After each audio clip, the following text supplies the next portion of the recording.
Challenging mission, Vietnam ও সিঙ্গাপুরকে হারাতে চান জামাল ভুঁইয়া। চাপে থাকলেও চুক্তি নবায়নে আগ্রহী কোচ কাবরেরা।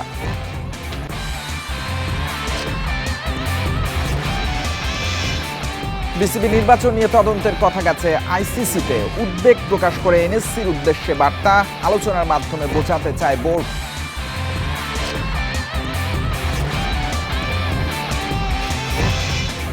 এপ্রিলে বাংলাদেশ সফরে আসছে নিউজিল্যান্ড দল। সূচি চূড়ান্ত, সিরিজে সাকিবের ফেরার নিশ্চয়তা দিতে পারছেন না ফাহিম।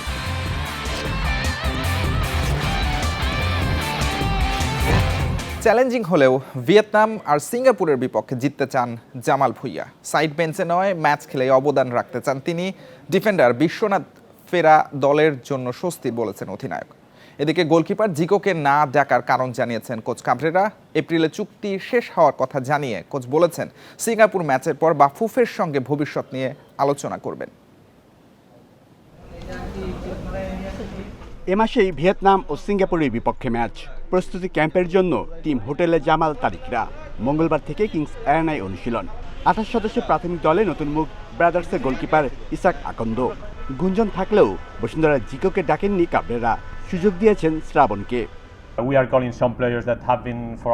শ্রাবণ বাংলাদেশের অন্যতম প্রতিভাবান এবং সম্ভাবনাময় গোলকিপার। তাকে জাতীয় দলে না নেওয়া আমার দিক থেকে দায়িত্বহীনতা হতো। কাঠ সমস্যায় তপু রাকিবের অনুপস্থিতি চিন্তার কারণ। চোটের সঙ্গে দীর্ঘ লড়াইয়ের পর দলে ফিরেছেন ডিফেন্ডার বিশ্বনাথ ঘোষ। সমিত জায়ানরা ঢাকাতে ক্যাম্প করে যাবেন ভিয়েতনামে। সেখানে যুক্ত হবেন হামজা চৌধুরী। সবশেষ ভারতকে হারানোর সুখস্মৃতি সঙ্গী করেই আগামী 2 ম্যাচে ইতিবাচক ফলাফলের প্রত্যয় অধিনায়ক জামাল ভুঁইয়ার। ন্যাশনাল টিম তো কম্পিটিশন থাকবে, so it's a normal thing. Of course আমার তো খারাপ লাগে যখন আমি খেলি না। I am 100% sure it's gonna be very difficult against Vietnam, but আমার বিশ্বাস আছে দ্যাট আমরা একটা ভালো রেজাল্ট করতে পারি। 31 মার্চ সিঙ্গাপুরের বিপক্ষে ম্যাচ। চুক্তি এপ্রিল পর্যন্ত থাকলেও কাবরেরার শেষ পরীক্ষা এটাই। এরপর ঠিক হবে কোচের ভবিষ্যৎ। বাংলাদেশে কাজ করে যেতে আগ্রহী তিনি, তবে তার ভাগ্য নির্ভর করছে পারফরমেন্স মূল্যায়নের ওপর। সত্যি বলতে চাপ নেই। আমি মনে করি না কোনো সিদ্ধান্ত শুধু একটি ম্যাচের উপর ভিত্তি করে হবে। আমি এখানে অনেকদিন ধরে আছি। ফেডারেশন সভাপতি জানেন আমি দলকে কি দিতে পারি। সিঙ্গাপুর ম্যাচের পর সম্ভবত ম্যানেজমেন্টের সঙ্গে চূড়ান্ত আলোচনা এবং ভবিষ্যৎ পরিকল্পনা নিয়ে সিদ্ধান্ত হবে।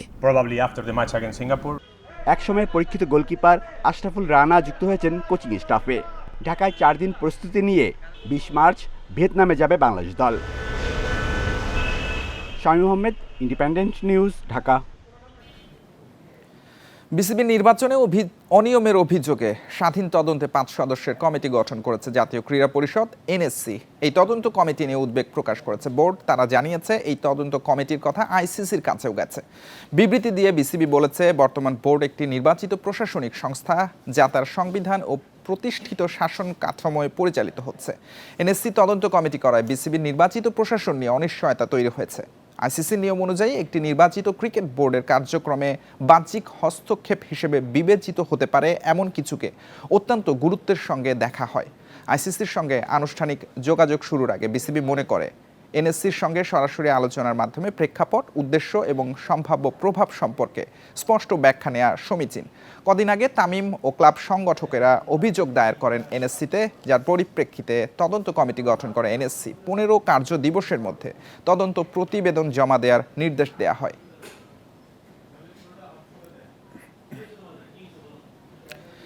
3 ম্যাচের ওডিআই আর টি20 সিরিজ খেলতে 13 এপ্রিল ঢাকায় আসবে নিউজিল্যান্ড দল। 2 ভেন্যুতে খেলার সূচি প্রকাশ করেছে বিসিবি। 3 দিন অনুশীলনের পর প্রথম ওডিআই মিরপুরে 17 এপ্রিল। একই ভেন্যুতে 20 এপ্রিল দ্বিতীয় ম্যাচ খেলে 2 দল যাবে চট্টগ্রামে। সেখানে তৃতীয় ওডিআই 23 এপ্রিল। দিবারাত্রির 3টি ম্যাচে শুরু হবে দুপুর 2টায়। ওডিআই বিশ্বকাপে সরাসরি খেলতে প্রতিটি ম্যাচই গুরুত্বপূর্ণ টাইগারদের জন্য। চট্টগ্রামে 2 টি20 27 ও 29 এপ্রিল সন্ধ্যা 6টায়। মিরপুরে 2রা মে শেষ টি20 দুপুর 2টায়।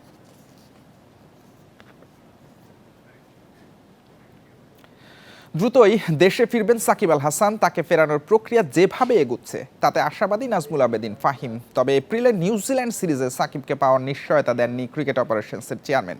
ফাহিমের বিশ্বাস সাকিব দলে আসলে ভিন্ন মাত্রা যোগ হবে।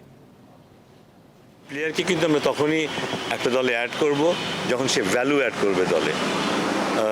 সাকিব যে মানের প্লেয়ার, সে ভ্যালু অ্যাড করবে এরকমই আমরা বিশ্বাস করি। বাট সময় যে খুব বেশি আছে তা তো না, বাট আমি আশাবাদী যে বাই দ্যাট টাইম সে চলে আসবে।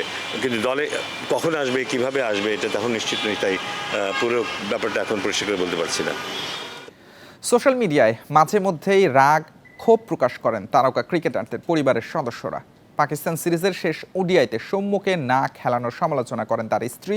মাঠের বাইরের এমন বিব্রতকর পরিস্থিতি যেন জুড়ে গেছে টাইগার ক্রিকেটের সঙ্গে। পাকিস্তানের বিপক্ষে সিরিজ নির্ধারণী তৃতীয় ওয়ানডের একাদশে সাইফের পরিবর্তে সৌম্য সরকারকে খেলানোর জোর গুঞ্জন ছিল। এমনকি ম্যাচ শুরুর আগে আলাদা করে ব্যাটিং অনুশীলনও করেন সৌম্য। শেষ পর্যন্ত অপরিবর্তিত একাদশ নিয়েই নামে বাংলাদেশ। এরপরই সামাজিক মাধ্যমে রহস্যময় পোস্ট দিয়ে আলোচনায় আসেন সৌম্যর স্ত্রী। কারো নাম উল্লেখ না করে একাদশে সুযোগ না মেলার তীব্র সমালোচনা করেন। শ্বাসরুদ্ধকর শেষ ম্যাচে পাকিস্তানকে 11 রানে হারিয়ে টাইগারদের সিরিজ জয়ে ঢাকা পড়ে সৌম্যকে কোনো ম্যাচে না খেলানোর প্রসঙ্গ। তবে ম্যাচ পরবর্তী সংবাদ সম্মেলনে এমন প্রশ্নের ব্যাখ্যা দিয়েছেন অধিনায়ক মিরাজ। বিষয়টিকে জটিল করে না দেখে স্বাভাবিক প্রক্রিয়ার অংশ মনে করেন তিনি। সৌম্য সরকার লাস্ট সিরিজটা অনেক ভালো খেলেছে, বাট হয়তো কিছুদিন একটু সন্দেহ ছিল না, বাট তামিম এবং সাইফ হাসান ওরা ভালো টাচে ছিল। আমরা ওইভাবে প্ল্যানিং করেছি। সৌম্য সরকার যদি এই ইনিংসটা আল্লাহ না করুক যদি খারাপ খেলো তখন ওরও জন্য ডিফিকাল্ট হতো। বাট আমরা যে জিনিসটা চেষ্টা করছি, যেই অপরচুনিটি পাক ব্যাটসম্যানের ক্ষেত্রে বেশি অপরচুনিটি পাক। টিম কম্বিনেশনের জন্য আসলে কখনো কখনো এরকম সিচুয়েশন তৈরি হয়। তো এটা আসলে আমি শিওর যে পার্সোনালি নেয়নি বা নেওয়া উচিতও না আসলে। তো এটা টিম ম্যানেজমেন্ট যেটা সব থেকে ভালো মনে করবে, ওদের উপর এরকম পরিপূর্ণ স্বাধীনতা দেওয়া আছে যে ওরা যেটা ভালো মনে করবে ওরা সেটা করবে। এর আগেও বিভিন্ন সময়ে সামাজিক মাধ্যমে সাবেক তারকাদের স্ত্রী কিংবা পরিবারের সদস্যদের সরব মন্তব্য দেখা গেছে। এমন নেতিবাচক চর্চা টাইগার ক্রিকেটের জন্য তৈরি করতে পারে নতুন সংকট। কপিল পাল, ইন্ডিপেন্ডেন্ট নিউজ। পাকিস্তানের বিপক্ষে সিরিজ জিতে ওডিআই র্যাঙ্কিংয়ে উন্নতি হয়েছে বাংলাদেশের। উইন্ডিজকে পেছনে ফেলে 9-এ উঠেছে টাইগাররা। 2027-এর 31 মার্চ পর্যন্ত র্যাঙ্কিংয়ের ওপর ভিত্তি করে ঠিক হবে ওডিআই বিশ্বকাপে সরাসরি খেলার সুযোগ। শীর্ষ 8 দল সরাসরি খেলবে। স্বাগতিক হওয়ার সুবাদে সরাসরি খেলবে সাউথ আফ্রিকা, জিম্বাবুয়ে ও নামিবিয়া। প্রোটিয়ারা সেরা 8-এর মধ্যে থাকলে সুযোগ পাবে র্যাঙ্কিংয়ের 9ম দল। পাকিস্তানের বিপক্ষে সিরিজ জিতে বাংলাদেশ এখন সেই অবস্থানে রয়েছে। Rating 79 point. 10-এ নেমে যাওয়া উইন্ডিজের রেটিং 77 পয়েন্ট। সিরিজ হারলেও র্যাঙ্কিংয়ে 4 নম্বরেই রয়েছে পাকিস্তান, তবে কমেছে 3 রেটিং পয়েন্ট। ওডিআই ও টি-20 সিরিজ খেলতে 17 এপ্রিল বাংলাদেশ সফরে আসবে শ্রীলঙ্কা নারী দল। অনুশীলন আর ম্যাচ খেলতে সেদিনই রাজশাহী যাবে। ম্যাচ ভেন্যুতে 2 দিন অনুশীলনের পর 20 এপ্রিল প্রথম ওডিআই। রাজশাহীর মাঠে পরের 2 ম্যাচ 22 ও 25 এপ্রিল।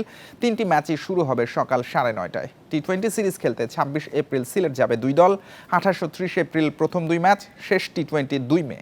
জুনে ইংল্যান্ডে হবে নারী টি-20 বিশ্বকাপ। বাছাইয়ে চ্যাম্পিয়ন হয়ে চূড়ান্ত পর্বে খেলবে টাইগ্রেসরা। বিশ্বকাপের আগে শর্টার ফরম্যাটের এই সিরিজ প্রস্তুতির সুযোগ।